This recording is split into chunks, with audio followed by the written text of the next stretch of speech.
Recently एक बहुत बड़ी न्यूज़ आई है चाइना की तरफ से। चाइना ने ये कहा है कि हमारे वर्कर जो पाकिस्तान में सी पैक का काम करते हैं उनको बुलेट प्रूफ गाड़ियाँ दी जाएँ और उनका सिक्योरिटी का अभी 60% है, तो आने वाले टाइम्स के अंदर 100% सिक्योरिटी देंगे तभी हम सी पैक का काम कंटिन्यू रखेंगे। अगर नहीं देंगे तो हम ये सारा सामान उठाकर भाई बोरी बिस्तरा उठाकर इंडिया शिफ्ट हो जाएंगे। अगर पॉलिटिशियंस देखा जाए मोदी या फिर शहबाज शरीफ बेटर मोदी बेटर मोदी या शहबाज शरीफ को किसी खाते में नहीं ले रहे। सॉरी टू से बट उसको तो बात बात नहीं करनी आती, वो तो हमें तंग कर रहा है, उसने खुद कहा था। मांग नहीं है लेकिन मजबूरी है। हम इमोशनल हो जाते हैं। दोस्तों, अभी हाल ही में चाइना ने पाकिस्तान को एक लास्ट वार्निंग और क्लियर धमकी दी है शहबाज शरीफ की विजिट पे कि अगर तुम हमारे चाइनीज सिटीजन्स को पाकिस्तान में सेफ्टी नहीं दे सकते, उनकी जान की रक्षा नहीं कर सकते, तो हम पूरा का पूरा सी पैक बंद कर रहे हैं और हमारा जो भी इन्वेस्टमेंट है उसको हम वापस से खींच रहे हैं। जिससे घबराकर पाकिस्तान ने चाइना से वादा करा है कि अब हर एक चाइनीज सिटीजन्स को यानी कि जो भी वर्कर है उनको बुलेट प्रूफ कार दी जाएगी। देखते हैं दोस्तों ये वीडियो। चाइना के अंदर जो सी पैक का प्लान चल रहा है उस प्लान के मुताबिक चाइना ने पाकिस्तान से कहा कि आप हमें पूरा प्रॉपर सिक्योरिटी प्रोवाइड करें, आप हमें बुलेट प्रूफ गाड़ियां दें। एक दिन के अंदर हमारे शहबाज शरीफ हमारे पीएम को 17 दफ़ा बुलाया मीटिंग के अंदर बुलाने के बाद शहबाज शरीफ ने उनके सारे मुआहदे माने। एक और क्वेश्चन यहाँ पर ये बनता है, मुशर्रफ के दौर से सी पैक चल रहा, अचानक उनको क्या आन पड़ी कि उन्होंने इतने सारी रिक्वायरमेंट्स की कि हमें सिक्योरिटी प्रोवाइड की जाए, बुलेट प्रूफ गाड़ियाँ, ये सारी चीज़ें क्यों मांगी? इसकी एक वजह यह है कि क्योंकि पाकिस्तान के सिक्योरिटी लेवल की जो हालत है ना, वो वाकई बहुत ख़तरनाक कंडीशन में गए हम लोग इस टाइम जो पाकिस्तान की जो कंडीशन है ना इस टाइम, वो एक्चुअली हम लोग एक तो हम इंटरनेशनली लड़ रहे हैं, एक हमें लोकली भी प्रॉब्लम है। तो इस टाइम हर मुल्क जो है ना हमसे कारोबार करता, बिजनेस करता डर रहा है, क्योंकि दिन ब दिन हमारे मुल्क के अंदर ये जो टेररिस्ट के जो वाक़े हैं, ये जो इवेंट्स बहुत ज़्यादा बढ़ते जा रहे हैं। लेकिन ऐसा कुछ नहीं, हम लोग घूम रहे हैं, खा रहे हैं, पी रहे हैं, हमें तो कुछ महसूस नहीं हो रहा। कुछ दूसरी ताकतें भी हैं जो हमारे मुल्क में बिजनेस नहीं करना चाहती, चाइना को हमारे साथ बिल्डअप नहीं होना चाहती, तो वो लोग भी हम ऐसे काम करते हैं जिसकी वजह से जो हम लोगों को सिक्योरिटी मांगते हैं अगले। लेकिन इंशाल्लाह ऐसा कुछ नहीं होगा। चाइना को हमारी ज़रूरत है, स्ट्रेटजी जो हमारा स्ट्रेटजी फ्रेंड है वो। इवन ईरान हमारे अभी ताल्लुकात इतने अच्छे नहीं है। अफगानिस्तान में अभी इंडिया को बहुत ज़्यादा नुकसान हुआ है, उसके बहुत सारे जो वहाँ पे उसने लगाए हुए थे मंसूबे वगैरह सारे, क्योंकि जाने के बाद अमेरिका के जाने के बाद सारे निस्सो नबूद हो गए। इंशाल्लाह हमें उम्मीद है कि पाकिस्तान इंशाल्लाह यानी वी विल बी इंशाल्लाह ऑन अ टॉप लिस्ट इंशाल्लाह। So we will wait for a good, so इंशाल्लाह विल बी होप सब कुछ अच्छा हो जाएगा इंशाल्लाह। Being a Pakistani we proud to be a Pakistani. तो ये इमरान खान साहब जो एक्स प्राइम मिनिस्टर हैं, वो अपने स्पीच के अंदर इंडिया के जो फॉरेन मिनिस्टर है जयशंकर साहब, उनकी वीडियो चलाकर उनकी इतनी तारीफ़ें क्यों करते हैं? क्या वाकई में ही जो जयशंकर है वो एक बेटर पॉलिसी मेकर है, या फिर हमें उनके सीखने की ज़रूरत है इसलिए करते हैं, या फिर इसके पीछे कोई और मकसद है? अब आप देखें कि रशिया के साथ वही इंडिया है जो ताल्लुकात बेहतर कर रहा है, और वो कहता है कि हमें किसी अमेरिका के ज़रूरत नहीं कि हम उससे इजाज़त लें। लेकिन हम रशिया नहीं, मैं आपको बताना चाहूँगा यूएई मुस्लिम कंट्रीज़ का इतना स्ट्रॉन्ग हो गया।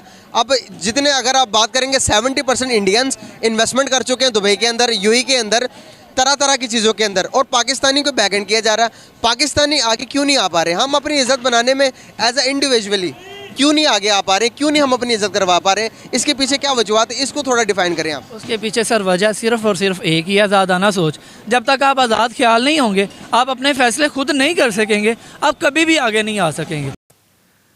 दोस्तों, अभी थोड़े दिन पहले शहबाज शरीफ अचानक से चाइना के दौरे पर गए थे, और वो भी दौरा तब हुआ था जब पाकिस्तान इस वक्त टर्मोइल से गुजर रहा है, बहुत बड़े अनारकी से गुजर रहा है, और पाकिस्तान में बिल्कुल भी स्टेबिलिटी नहीं हुई थी। उसके बीच में चाइना ने, चूँकि चाइना इस वक्त नाराज़ चल रहा पाकिस्तान से, तो शी जिनपिंग से शहबाज शरीफ अचानक से मीटिंग करने के, वहाँ पर चाइना ने क्लियर शहबाज शरीफ को चेतावनी दी है और पाकिस्तान से नाराज़ होते हुए बोला कि अगर आपने हमारे पाकिस्तान में रह रहे चाइनीज़ सिटीजन्स को सुरक्षा नहीं दी, उनकी सेफ्टी के लिए कुछ नहीं किया, तो हम पूरा का पूरा सी पैक बंद कर देंगे, पूरा का पूरा सी पैक बंद कर देंगे, और जो भी हमारा इन्वेस्टमेंट है वो हम पूरा का पूरा बंद कर देंगे। और पाकिस्तानी मीडिया में तो ऐसी भी खबरें चल रही कि चाइना ने ये तक धमकी दी है कि वो इन्वेस्टमेंट है वो वहाँ से उठा के भारत ले जाएंगे। हालांकि पाकिस्तान में कोई ज़्यादा इन्वेस्टमेंट नहीं है उनका फाइनेंशियल, हाँ उनका स्टडी बहुत ज़्यादा इन्वेस्टमेंट है सी पैक में, 60 बिलियन का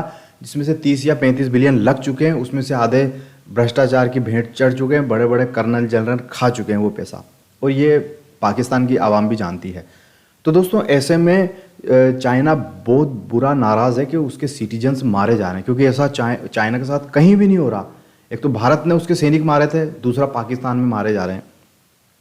आपको याद होगा पिछले साल चाइना की एक बस, जो इंजीनियर्स की बस थी, पंजाब में किसी सेक्टर में जा रही थी, वहाँ पर उसमें सुसाइड बॉम्ब अटैक हुआ था, जिसमें 20 से 25 के लगभग चाइनीज सिटीजन्स मारे गए थे।